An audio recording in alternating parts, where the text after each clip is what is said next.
Bueno, pues esta noche tenemos a Fernando Carmona, que es el delegado de la Pastoral de Enfermos de la Diócesis de Cádiz y además es médico de paliativos en el Hospital Puerta del Mar de Cádiz. Y nos va a dar esta charla de cómo acompañar al final de la vida. Cuando quieras, Fernando, gracias. Muy bien.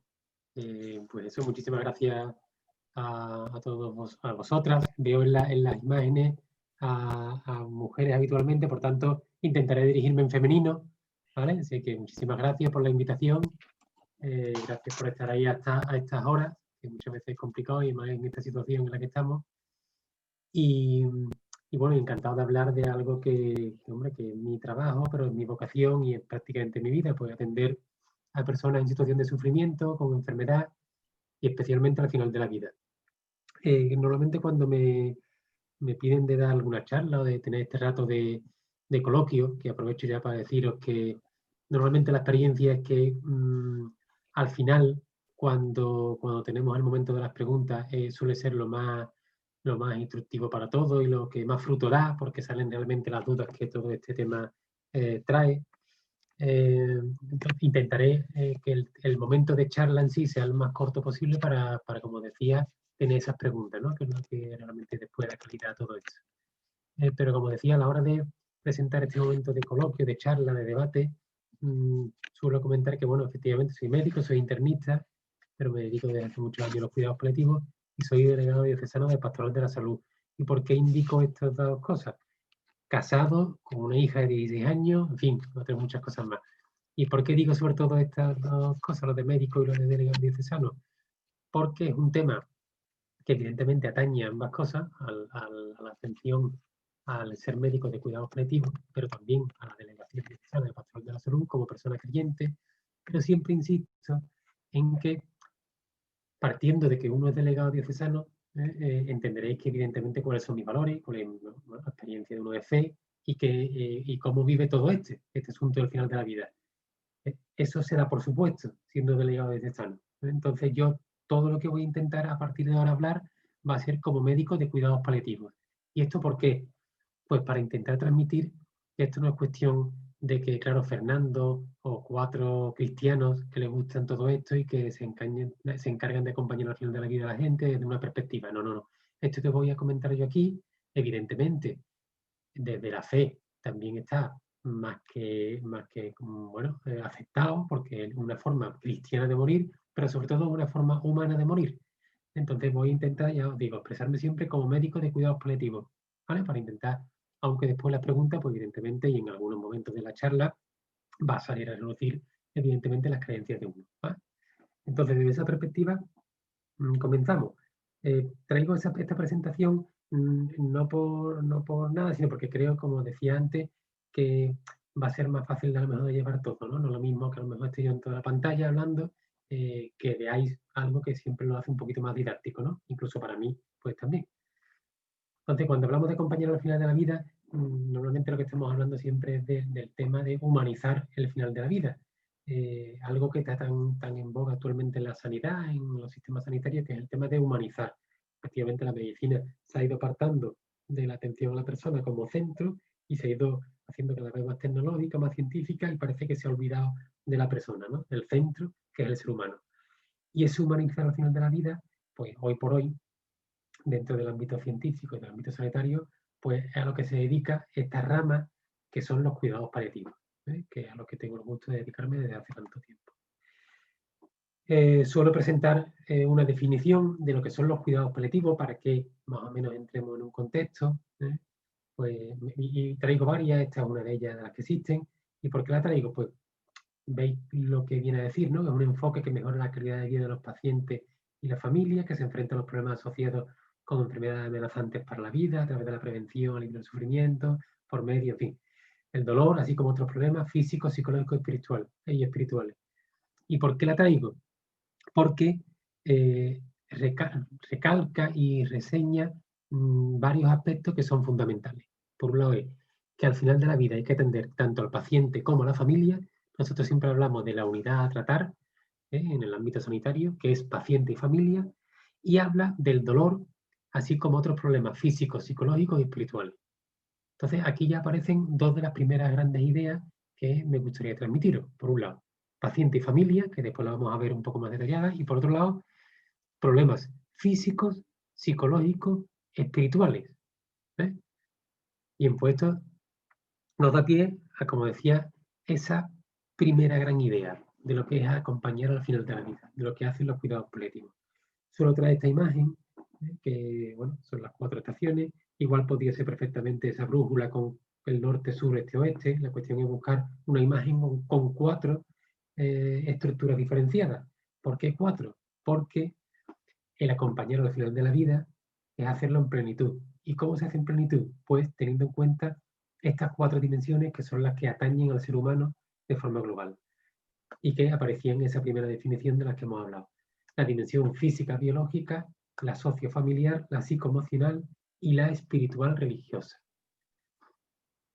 La física biológica, bueno, pues probablemente quizás a lo mejor la más cercana de entender, ¿no? Cuando una persona está falleciendo, pues aparece una serie de síntomas, una serie de enfermedades, que si el dolor, que si la asfixia, que si las náuseas, que si, en fin, la falta de apetito, son síntomas y signos que aparecen y que evidentemente tenemos que dar una respuesta. Como evidentemente una de mis funciones, pues bueno, no voy a decir que la más importante, después hablaremos de eso, pero una de mis funciones evidentemente es atender y cuidar que mis pacientes estos aspectos físicos biológicos los tengan bien atendidos. Bien, pero también tienen una segunda dimensión que es muy importante, que es la sociofamiliar. Y fijaos, la sociofamiliar evidentemente no tiene nada que ver un final de vida acompañado por sus seres queridos, por la familia, por los vecinos, por los amigos, que vivirlo, como pongo aquí, en soledad. Estamos viviendo una pandemia ahora mismo, pero desde hace muchos años estamos en una epidemia, que es la epidemia de la soledad. Hay mucha gente sola en nuestra sociedad, pero es que hay mucha gente que vive su final de vida en soledad, y esto es tremendamente trágico. Morir en soledad lo hace todavía todo muchísimo más difícil. No tiene nada que ver, como decía, vivirlo acompañado. Por eso nosotros, bueno, pues pretendemos incluso a ese paciente, o más aún a ese paciente, a esa persona que está viviendo en soledad, pues tener esa comunicación afectiva que os pongo ahí, ofrecer una presencia empática, fomentar su esperanza de que esté bien cuidado, asegurar por otros medios que esté siempre acompañado. Me decía que la soledad daría para hablar muchísimo, y la última campaña de la pastoral de enfermos a nivel nacional iba sobre la soledad, el final de vida en soledad, que es tremendamente, como decía, trágico. Y asociado con este tema de la soledad y con esta dimensión sociofamiliar que ya hemos hablado al principio, la importancia de la familia. Me decía que la unidad a tratar, hablamos siempre de paciente y familia. La familia tenemos que estar especialmente atentas. Pongo ahí incluso llamadas telefónicas en esta situación en la que estamos ahora de pandemia. Es muy importante que no tienen esa relación directa con su familiar querido y con nosotros y se les llama. A la familia también hay que estar muy atento a ella.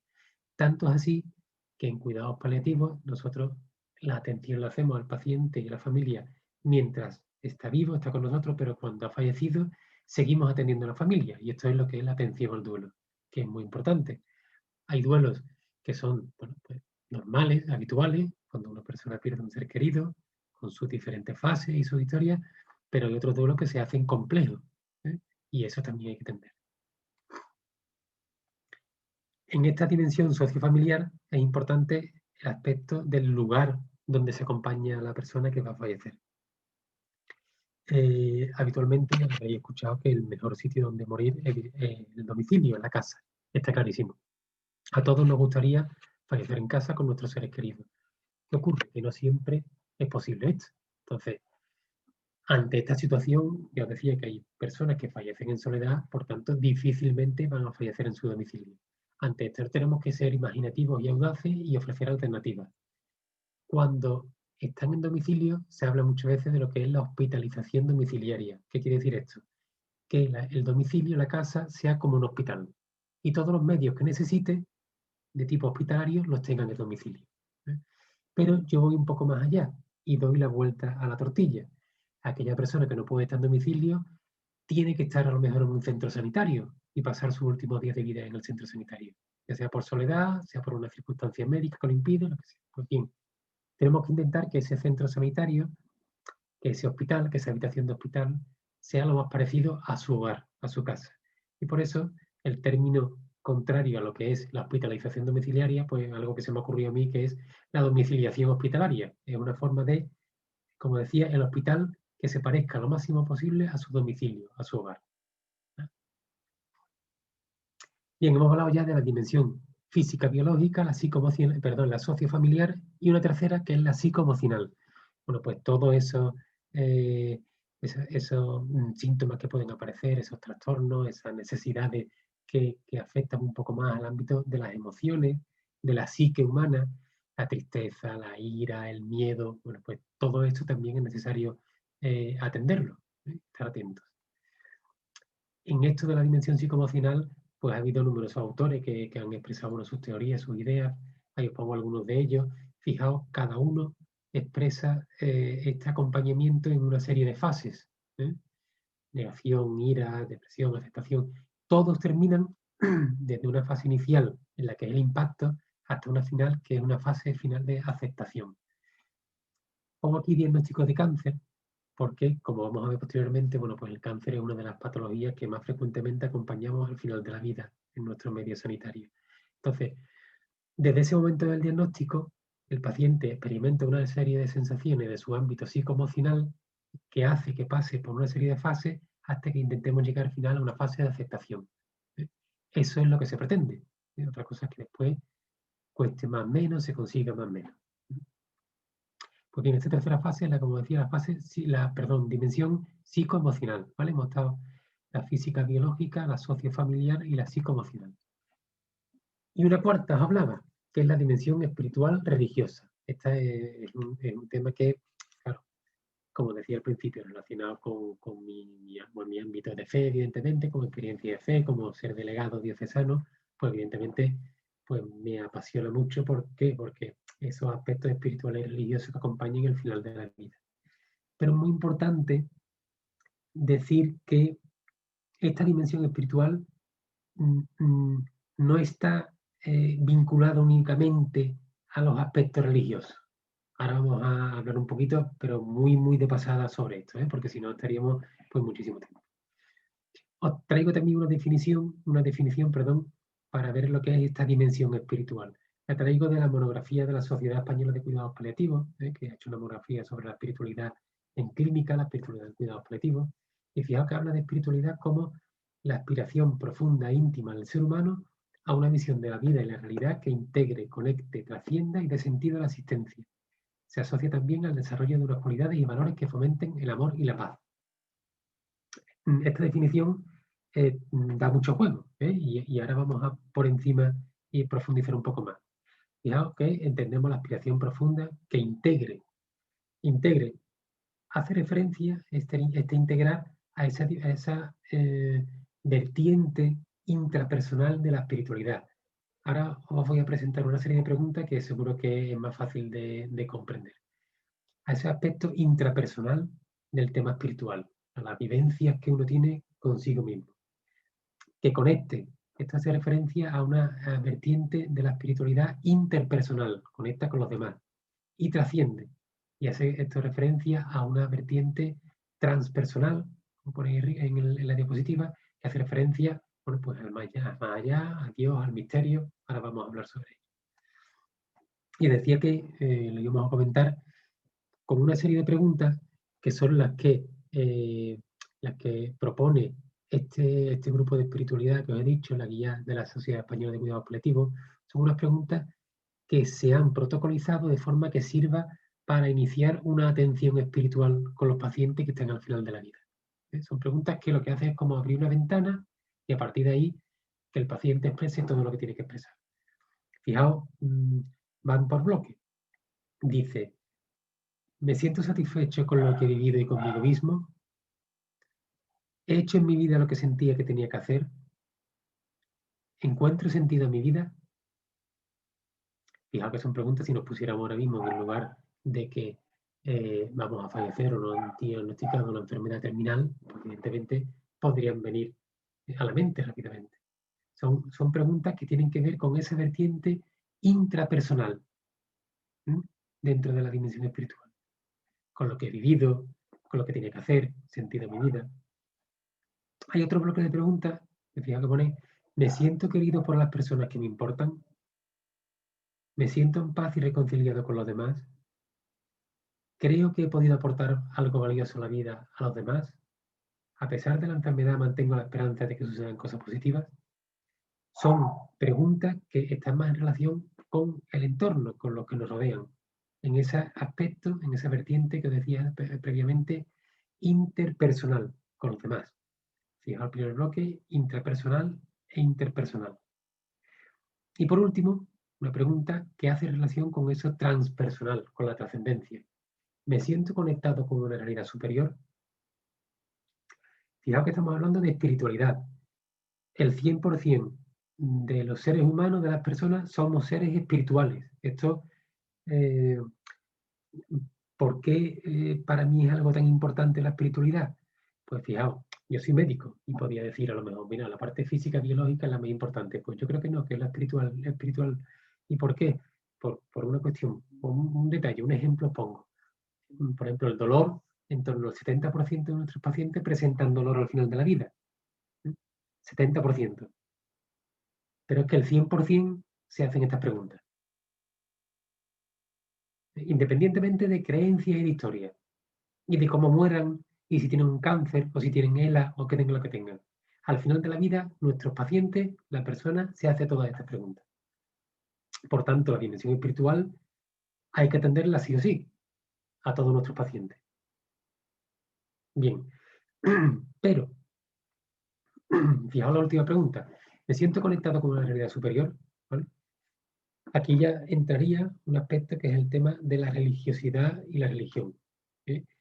Que si bien he dicho que todos somos espirituales, tampoco podemos olvidar la importancia que tiene el aspecto religioso. Importancia y muchísima importancia. Y ahora os pondré algunos datos también para compartir con vosotros y el porqué. Fijaos que religión viene del latín religio, que está formado del prefijo re, del verbo ligare y del sufijo ion. Significaría acción y efecto de ligar fuertemente con.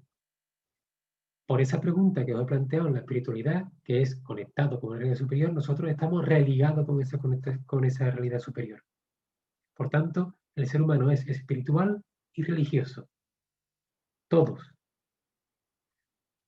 Por mucho que a veces nos quieran quitar ese sustantivo, el ser religioso. Religiosos somos todos, igual que espirituales. Bien, otra cosa diferente es cómo se expresa esa espiritualidad y esa religiosidad. Y aquí viene el ámbito ya de las religiones y de los ritos. ¿Vale? Evidentemente, no todos somos cristianos, católicos. Yo, para despejar esas dudas, yo digo, bueno, a ver, yo no sé lo que puede estar ocurriendo en la India, ni en México, pero yo, para tener las cosas más claras con mi paciente, voy a ver qué ocurre aquí en Cádiz, en mi hospital, en el ámbito este de la espiritualidad y la diversidad. ¿Cómo lo viven nuestros pacientes? Pues bien, cogí durante un tiempo y a los pacientes que tenemos en la unidad, que son 14, habitualmente 14 habitaciones. Ahora con esto del coronavirus, pues todo está un poquito más, pero bueno, habitualmente son 14 habitaciones y tenemos unos 300 pacientes al año, 250, 300. Pues bien, a esos pacientes yo les pregunté directamente, dije, Manuel, por ejemplo, si yo te hablo de espiritualidad, ¿a ti qué te viene a la cabeza? Y el 95% me dijeron Dios. ¿Vale? De ese 95%, continuando y profundizando un poquito más en el diálogo, me decían que en torno al 85% esa espiritualidad que ellos reflejaban con Dios la vivían en la religión cristiana. Y en torno al 45% eran practicantes de esta religión cristiana católica. Con estos datos, bueno, son datos quizás muy simples, pero bueno, me sirvieron mucho. ¿Por qué? Pues para decir que en nuestro medio todo paciente tiene que ser atendido desde un punto de vista espiritual, todos. Pero una gran proporción y porcentaje son pacientes que viven su espiritualidad dentro del cristianismo católico. Por tanto, tenemos nuestra función. Esto hay que verlo desde las dos perspectivas, dos caras de la moneda. Por un lado, tenemos que atender religiosamente a nuestros pacientes, pero también aquel que no es practicante del cristianismo católico también tiene que ser atendido espiritualmente.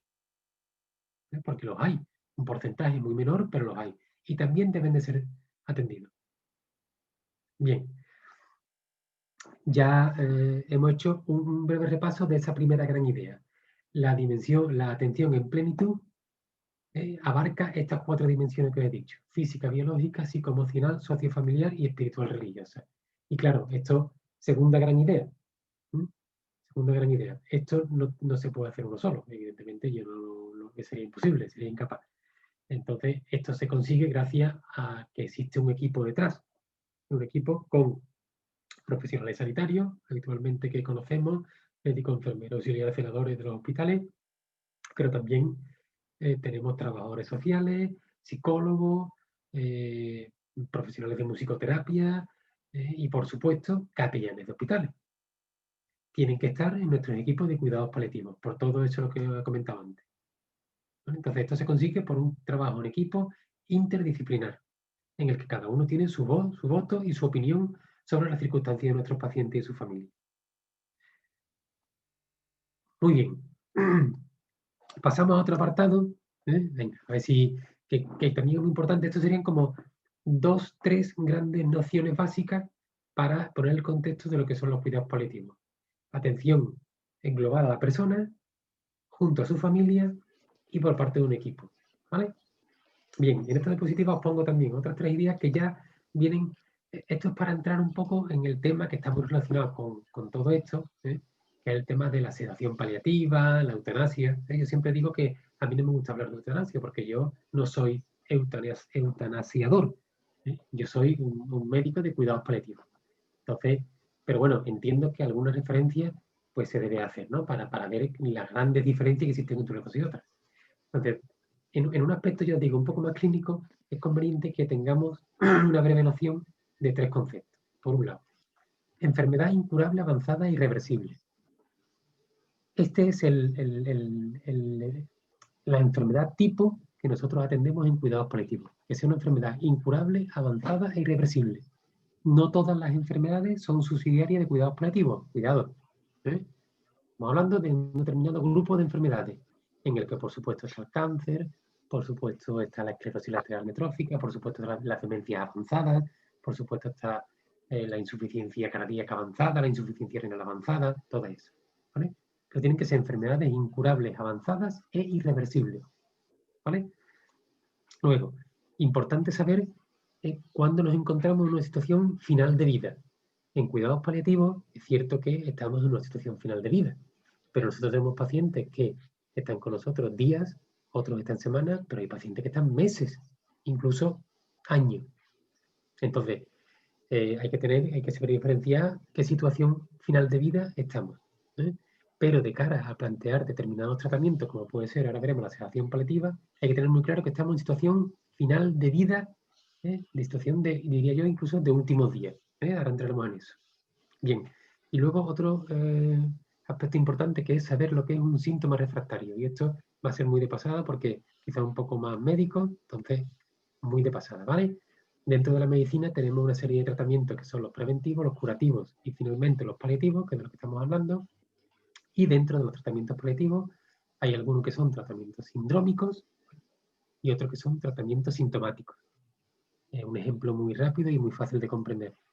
Manuel puede tener un cáncer de pulmón avanzado, está en cuidados paliativos y presenta fiebre y disnea, se está asfixiando, pero resulta que le ocurre esto porque tiene una neumonía. Pues bien, para esa neumonía, para ese síndrome, condensación pulmonar, se llamaría el término científico o médico, tenemos un tratamiento que es el antibiótico. Se pone antibiótico, Manuel mejora y listo. Está dentro de nuestro proceso de cuidados paliativos. Pero Manuel puede avanzar su enfermedad, presentar igualmente esa fiebre, esa disnea, y ya no ser una neumonía, sino ser porque su propio cáncer está avanzando. Entonces nos centraríamos un poco más en el tratamiento sintomático, los síntomas que va presentando Manuel. ¿Ya? Disnea, dolor, fiebre, tendríamos una serie de medicación, de fármacos para cada uno de estos síntomas. Pues bien, hay veces que Manuel avanza de tal forma que está acercándose a la situación final de vida, que incluso los síntomas, por mucho tratamiento sintomático que pongamos, no mejoran. Entonces nos encontraríamos ya lo que se llama un síntoma refractario. Perdón. Síntoma refractario, ¿vale? Cuando el síntoma no mejora con el tratamiento sintomático, se convierte ya en síntoma refractario. Pues cuando estamos ante un síntoma refractario es cuando se puede plantear la sedación paliativa. Fijaos el recorrido que hemos hecho, para llegar a una sedación paliativa. Esto no se puede plantear en cualquier momento de la historia de la enfermedad de una persona. Tiene que ser una persona que tenga una enfermedad incurable, avanzada, irreversible, con un pronóstico de vida limitado, situación final de vida y que se presenta con un síntoma refractario. Ahí podremos plantear la sedación paliativa como opción terapéutica al final de la vida. ¿Y por qué digo opción terapéutica? Pues porque efectivamente, en primer lugar, es una opción. No todos nuestros pacientes precisan de sedación paliativa para fallecer. Nosotros en nuestra unidad, un estudio que también realicé, está en torno al 25%. Quiere decir que al 75% de nuestros otros pacientes han fallecido sin tener que ser sedados, con un buen control sintomático. No hace falta sedar a todos nuestros pacientes. Es una opción también porque el paciente tiene que ser informado.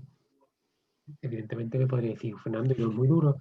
Pues claro, es duro, ¿no? Pero esto se hace no horas previas a sedar. Esto se hace con una buena comunicación con el paciente, con un conocimiento previo, de semanas, de meses, entonces todo esto se va hablando, ¿vale?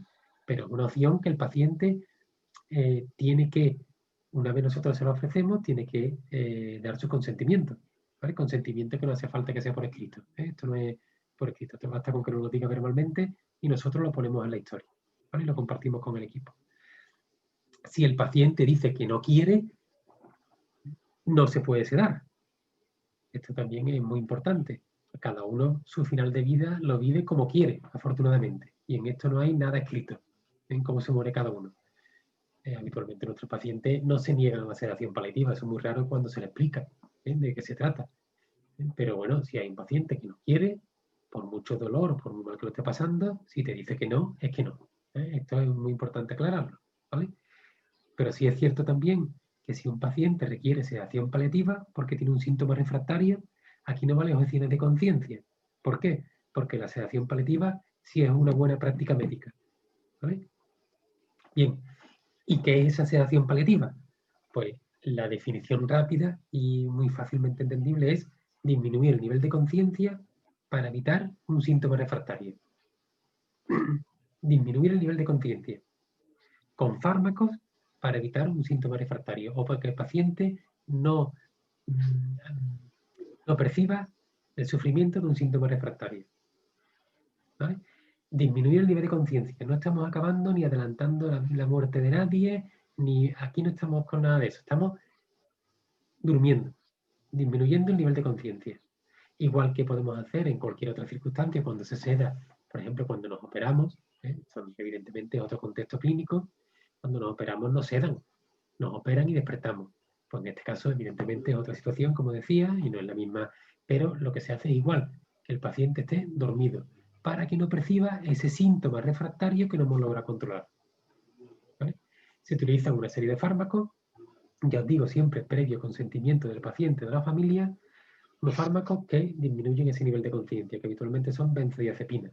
Aquí no vamos a entrar, ¿vale? Si os parece, porque si no sería extenderme quizá algo más. Muy importante esta diapositiva. Aquí no estamos hablando de tiempo, ¿eh? En paliativo ni alargamos ni acortamos vida, en paliativo ensanchamos la vida, y con los tratamientos que ponemos en ningún momento estamos acortando ni acelerando el proceso de morir. La persona fallece cuando lo debe hacer en condiciones naturales. ¿Ah? Tanto es así que suelo comentar muchas veces, y hoy yo creo que como vamos relativamente bien de tiempo, sí, lo vamos a comentar.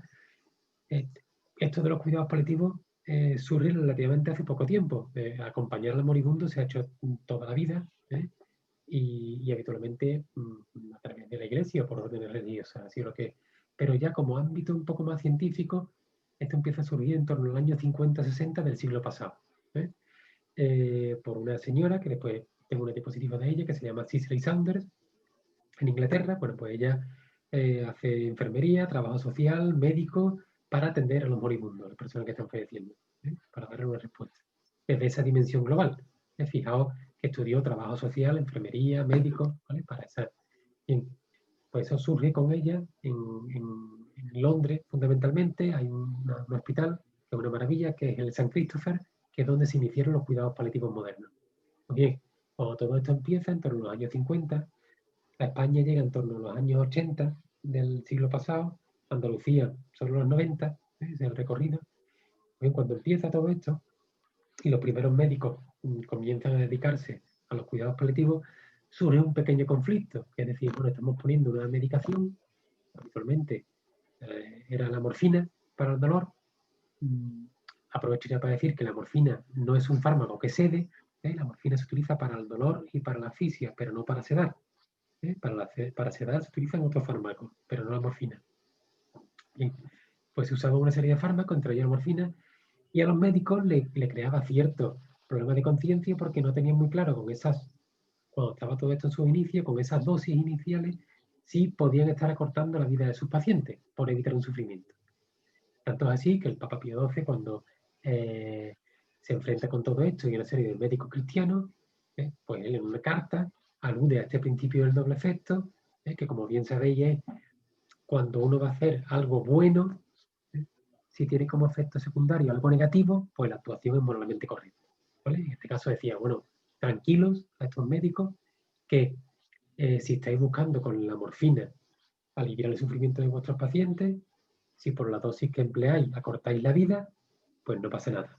Siempre sea cuestión de poco tiempo. Pues bien, os puedo decir, y ante esto la doctrina de la Iglesia también está cambiando, que este principio del doble efecto hoy por hoy no es utilizable. ¿Por qué? Porque los fármacos los vamos conociendo cada vez mejor. Y ya no vale eso de decir, si yo pongo fármacos para aliviar el sufrimiento, puedo cortar la vida y no pasa nada. No, ya sabemos qué fármacos poner y qué dosis poner para que no ocurra eso. Tanto es así, y por ejemplo, el tema quizá un poquito más espinoso en todo esto es el de la sedación paliativa, que como decía, baja el nivel de conciencia, pero bueno, los fármacos que usamos hay que tener cuidado con ellos. Tanto es así que en el año 2018, si no me equivoco, el Papa Francisco, también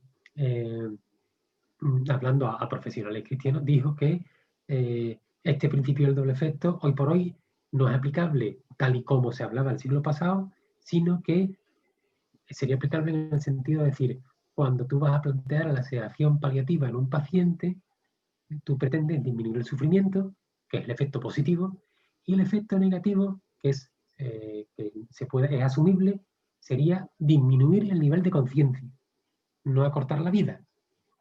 ¿Vale? O sea, el efecto negativo de esta terapia es disminuir el nivel de conciencia, ¿vale? Buscando uno positivo que es aliviar el sufrimiento, pero nunca cortar la vida.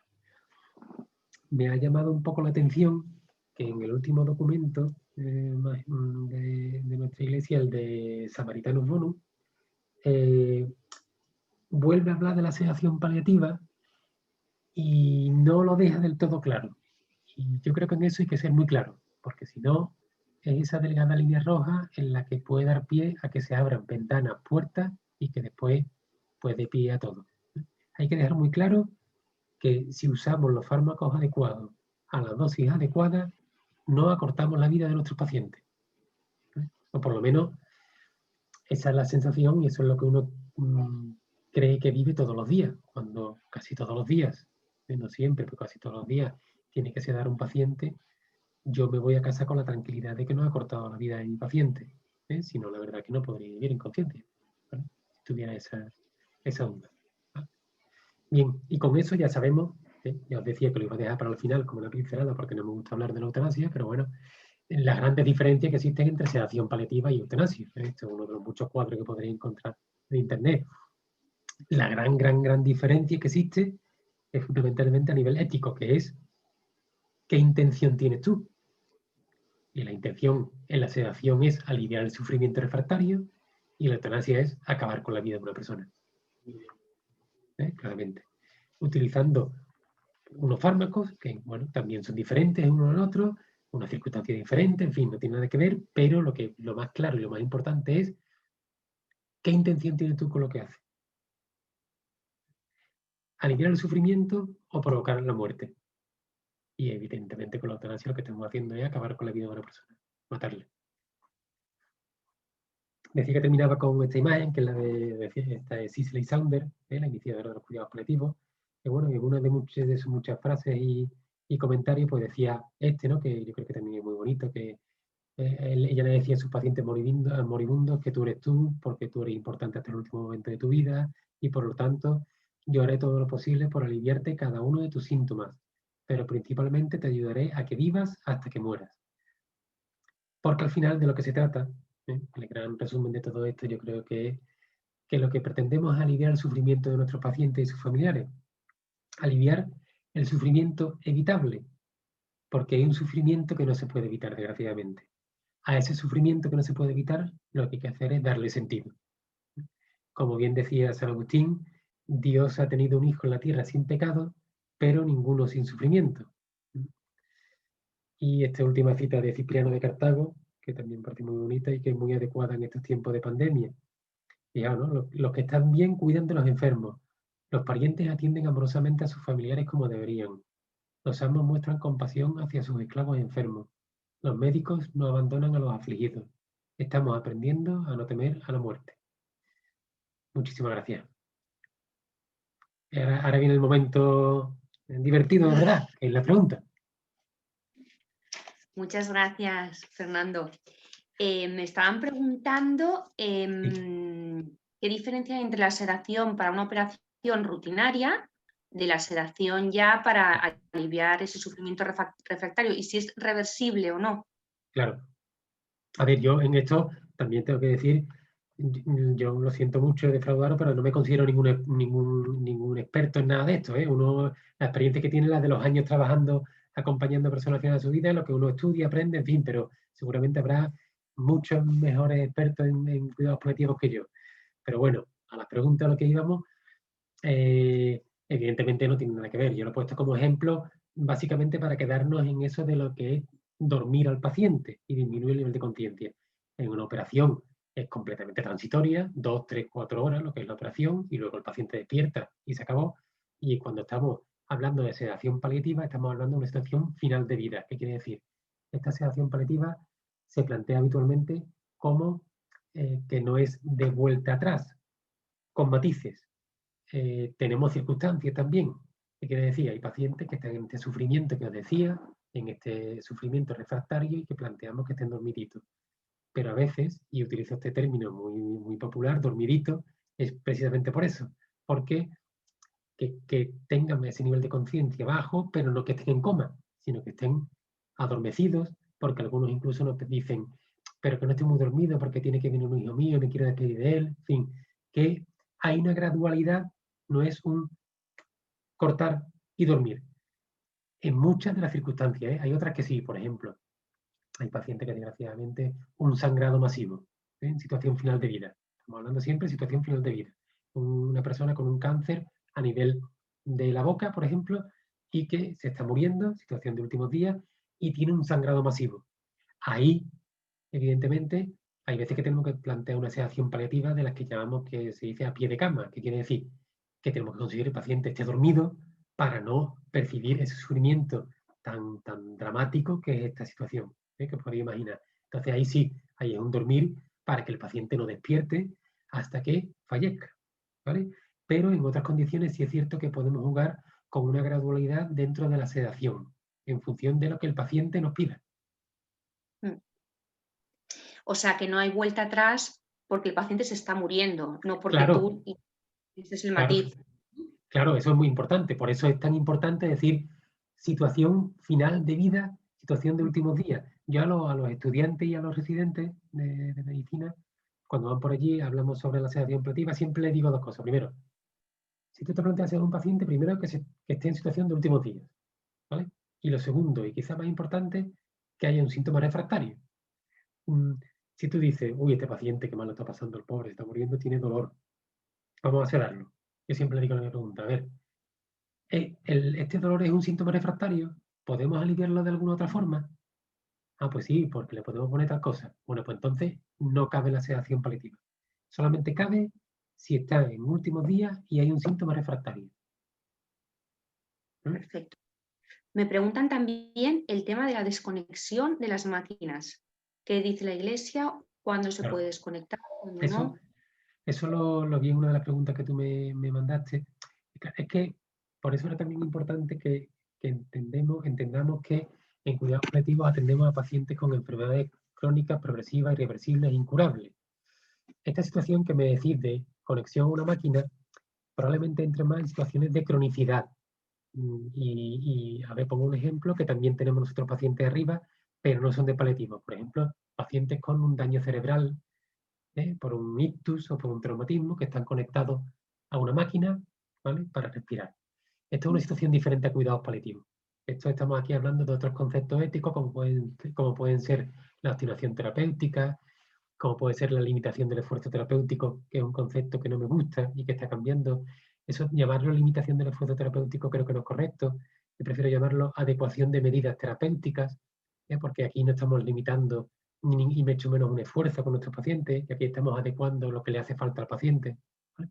Pero ese debate del desconectar hay que ponerlo entre paréntesis dentro de los cuidados paliativos, porque talmente no entra ahí. Desconectar de una máquina, estamos hablando normalmente de una situación de daño cerebral, son otros conceptos. Yo ahí habría que puntualizar mucho.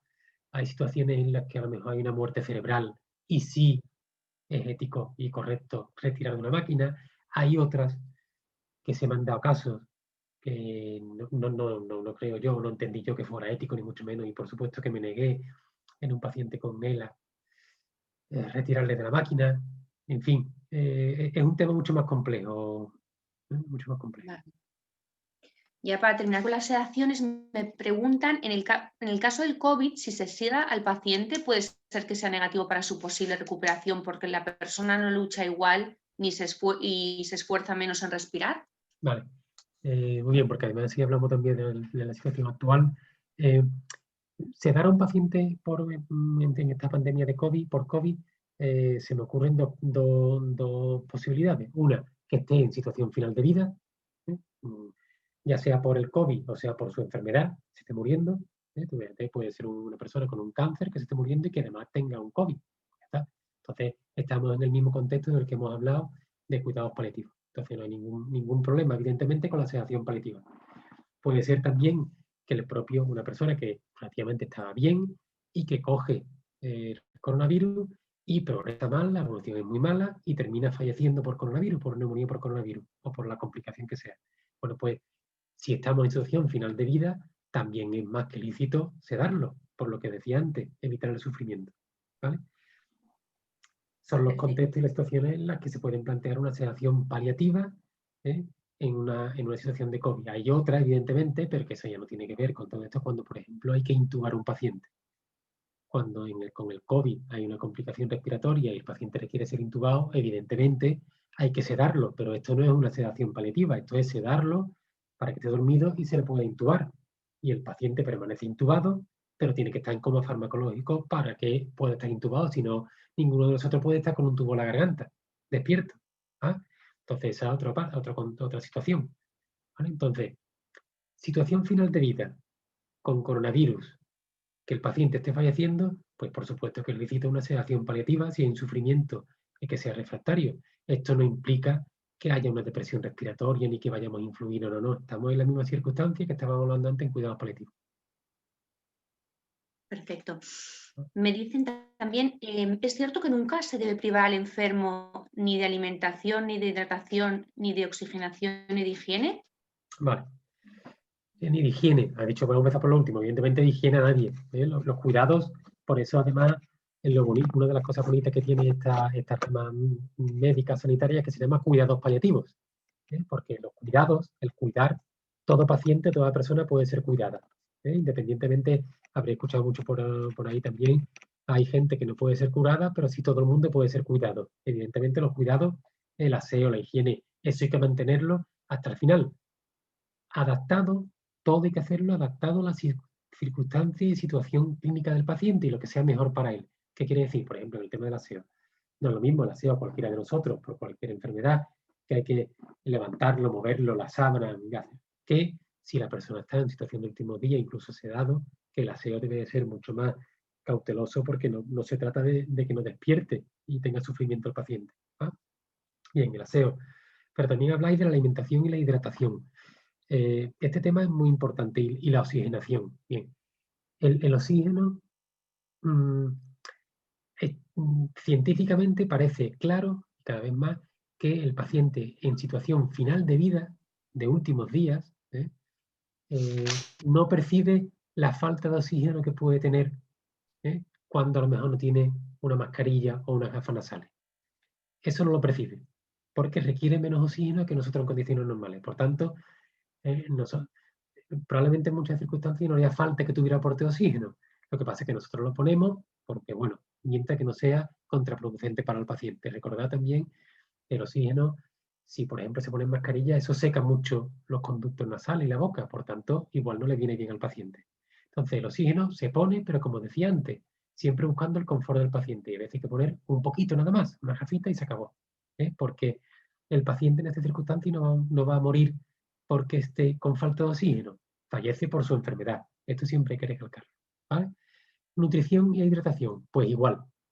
Este es un tema muy controvertido, siempre hablando de situaciones final de vida, de cuidados paliativos, siempre hablando de eso. Y evidentemente no es lo mismo una perspectiva de semanas, meses, que una perspectiva de días.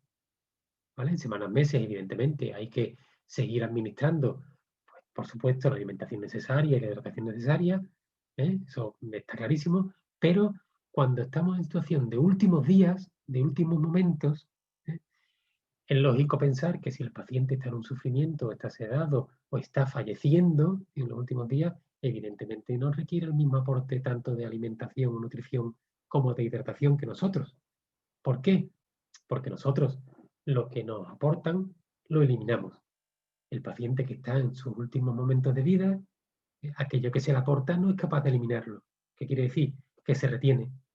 Por tanto, el paciente esa alimentación, esa hidratación que se le está aportando, que no necesita, la va a retener. En el caso de la hidratación, ¿qué implica? Pues que aumentan, por ejemplo, las secreciones respiratorias. Por eso, en situaciones final de vida, de últimos días, nosotros minimizamos en lo posible ese aporte, tanto de nutrientes como de hidratación, siempre en función del paciente, ¿vale? Pero si el paciente, por ejemplo, está dormido, porque esté tranquilo y porque esté bien o porque esté sedado, el aporte de hidratación será el mínimo necesario para que el paciente esté bien. Esto igual hay personas que les choca de lo que están escuchando, pero es que está más que demostrado que en situaciones finales de vida, de últimos días, una hidratación excesiva es contraproducente.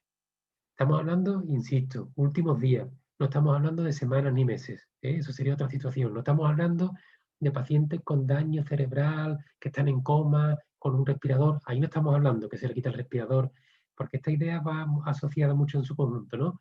Quitar respirador, quitar alimentación, eso es otra situación. Aquí estamos hablando de cuidados paliativos, situación de últimos días.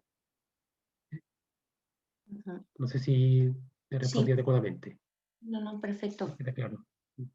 Otra pregunta, tengo dos que las enlazo. Una me dice que ante un ateo agnóstico, ¿cómo le explicas la parte espiritual? Claro. Y luego otra venía de cómo una persona con situaciones extremas, veas una tetraplegia o situaciones muy complicadas, pues bueno, cómo explicarles que su vida tiene sentido, ¿no? Claro. Pues claro. Cuando se quieren ir, porque no están en esa situación. La segunda la dejamos para eso, para la segunda. La primera, para el ateo agnóstico, en fin, para la persona, insisto, la espiritualidad, todos somos espirituales. El ateo y el agnóstico también lo es. ¿Qué ocurre? Que si realmente es ateo, lo que no cree es en Dios, o niega la existencia de Dios, ¿vale? Pero puede tener sus creencias, el cosmos, la naturaleza, lo que tú quieras, o la felicidad humana, lo que tú quieras. Pues eso hay que atenderlo desde esa perspectiva. ¿Qué ocurre? Que nosotros, evidentemente, yo siempre digo lo mismo, a mí lo que me hace feliz es lo que intento transmitir a los demás. O sea, a mis pacientes, a mí me hace feliz mi fe y mi creencia en Dios, en nuestra iglesia, entonces eso es lo que uno transmite, claro. Pero respetando la libertad de la persona, esa persona atea agnóstica, evidentemente hay que acompañarlo espiritualmente y si veis las preguntas que os planteé antes, son preguntas que a cualquier ateo y agnóstico se le pueden hacer y se le hacen. Y a partir de ahí se profundiza y no cree mucho, ¿eh? Y hay gente que, bueno, nos sorprendería. Tanto es así que también se dan casos de conversiones, evidentemente.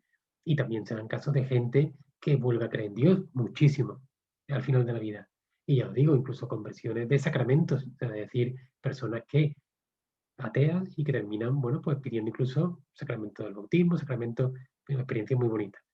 Pero siempre yo insisto, y además, como delegado que soy, o sea, que no pone en duda nunca lo que uno cree, pero yo insisto que hay que ser muy respetuoso con la persona en sus creencias y hay que saber responder y darle respuesta a sus creencias. Por tanto, a ese ateo, a esa persona que cree en Dios, también tenemos que hacer esfuerzo, vamos, esfuerzo no es, tenemos que acompañarle. Lo que tenemos que aprender a cómo hacerlo. Y para eso hay, bueno, pues manuales, hay libros y hay, bueno, pues la experiencia de a lo mejor de muchos años, lo que a uno le da cierta capacidad para eso. ¿Vale? Eso en cuanto a la primera pregunta. La segunda tema tetrapléjico, tema, claro, es que, insisto, probablemente estemos hablando de pacientes que no sean pacientes de cuidados paliativos. Son pacientes que requieren a lo mejor unos cuidados especiales. Son pacientes quizás crónicos, pero son pacientes tetrapléjicos, con daño medular, con daño cerebral, que también los tenemos aquí nosotros en la planta, en la unidad nuestra. ¿eh? No son pacientes como tal subsidiarios de un proceso o de una atención paliativa. Son otro tipo de pacientes. Por tanto, el enfoque y la atención es que es muy diferente. Es que es muy diferente. Es como si empezamos a hablar de cosas, de otros aspectos de la medicina. Entonces, si es conveniente que no mezclemos, ¿por qué? Porque hay ideas que os estoy transmitiendo, por ejemplo, la de la hidratación, que si bien en nuestros pacientes paliativos en situación de últimos días es tal y como yo he planteado, en un paciente, evidentemente, en una situación de un daño cerebral o tetrapléjico que no mueve nada, esto no es planteable. Ahí hay que mantener la nutrición y la alimentación. ¿eh? Sí. Otra pregunta dice, ¿es verdad que llegado al momento final nadie se quiere ir? O sea, ese trance que existe entre la separación entre el cuerpo y el alma, o me pregunto también cómo has vivido tú esa experiencia con enfermos terminales. En torno a la pregunta también anterior y ahora con esta, aquí, y os decía antes que morir cada uno se muere como quiere y como puede. Y nunca nos podremos poner en el lugar de la persona que sufre. Eso es imposible. Uno cuando se acerca, habitualmente lo suelo decir a mis pacientes, digo, yo nunca, Manuel, nunca me podré poner en tu lugar porque esta experiencia la estás viviendo tú. Nosotros le podemos acompañar, ayudar, cuidar, atender, acercarnos, pero la experiencia es tuya. Entonces, el miedo a morirse evidentemente existe. Y seguramente nosotros, hablando de esto aquí ahora, tengamos una perspectiva muy diferente a lo que vayamos a lo mejor a plantearnos cuando llegue nuestro momento. Aquí podemos hablar con mucha frialdad, mucha naturalidad y decir, bueno, pues yo desde mi perspectiva de fe, si yo creo en una vida eterna, en una iglesia celestial, pues estaré encantado, ¿no? Y pues, bueno, como decía San Pablo, ¿no? Vivir es Cristo y morir es ganancia, ¿no? Evidentemente vamos a un sitio mejor. Claro, pero eso hay que vivirlo después. Entonces, a nuestros pacientes lo acompañamos y lo ofrecemos y procuramos que el tránsito a esa vida que nosotros creemos que es mejor, pues sea de la mejor forma posible. Pero, evidentemente, hay experiencias de todo tipo. Hay gente que le cuesta y ese miedo lo mantiene. Hay gente, sin embargo, que muere en una paz que es sobrecogedora. Y fijaos, nuestra experiencia, yo sí diría que cada uno se muere como ha vivido. Eso sí podría yo a lo mejor resumirlo de esa forma. ¿Por qué? Porque he tenido experiencia de gente sin fe que ha muerto en paz, pero porque era gente de paz. Y tengo experiencia de gente, en teoría, con mucha fe y que ha muerto con un tremendo sufrimiento espiritual, pero porque yo creo que de fondo algo fallaba. Entonces yo creo que ahí en ese momento finales sale a relucir todo lo que hay aquí dentro. Y por eso es importante que en ese acompañamiento nosotros seamos capaces de intentar al menos ofrecer al paciente que comparta con nosotros y que se puedan solucionar todos esos problemas, todo eso que puede estar dentro y que es bueno soltar y limpiar para que ese tránsito sea lo mejor posible. Me están preguntando que si nos puedes dar unas breves pinceladas de los proyectos de ley de eutanasia. También me dice si os sentís como bichos raros en los hospitales, muchas veces los médicos de paliativos, porque parece que, bueno, que la sociedad hoy en día pues va por el camino fácil y se quiere quitar al enfermo rápidamente. Por la segunda pregunta primero, fíjate, todavía como bicho raro, no, al contrario. Por lo menos yo me siento muy valorado porque la gente, la sociedad valora mucho a los profesionales que nos dedicamos a acompañar a personas al final de su vida. Eso se valora, ¿eh? Es que es una incongruencia cómo está todo el tema este de la eutanasia y sin embargo se valora tanto lo que hacemos, ¿eh? Entonces, eh, dentro quizás de nuestros profesionales, pues sí somos un poco bichos raros en el sentido de que los médicos no nos enseñan a trabajar en cuidados paliativos. Los médicos, nuestra formación va en otra línea habitualmente. Afortunadamente ya eso va cambiando y se está dando cada vez más cuidados paliativos en las universidades de medicina, en las facultades de medicina. Entonces, pero sí es verdad que todavía, pero hoy por hoy, eso de bichos raros no nos ven especiales. Evidentemente la pregunta siempre es esa, ¿no? Cuando en una charla de este tipo, en un coloquio de este tipo, debate o en una entrevista, dice, ¿cómo es que te dedicas? ¿Cómo es posible? Y es verdad que nos ven especiales porque es un ámbito sanitario difícil y que, bueno, pero que sin embargo es muy gratificante para uno.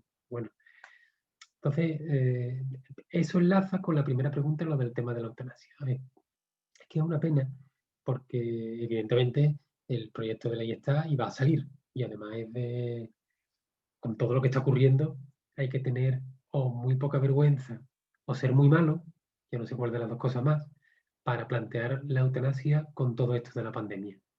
Antes también, pero ahora aún más, ¿no? Esto no tiene por dónde, no, en fin, por dónde cogerlo. Entonces, eh, la eutanasia, el estar, a mí no me gusta hablar, insisto, de la eutanasia. Pero bueno, hay argumentos en contra de la eutanasia infinitos, desde una perspectiva antropológica, sociológica, teológica, por supuesto, filosófica, infinitos.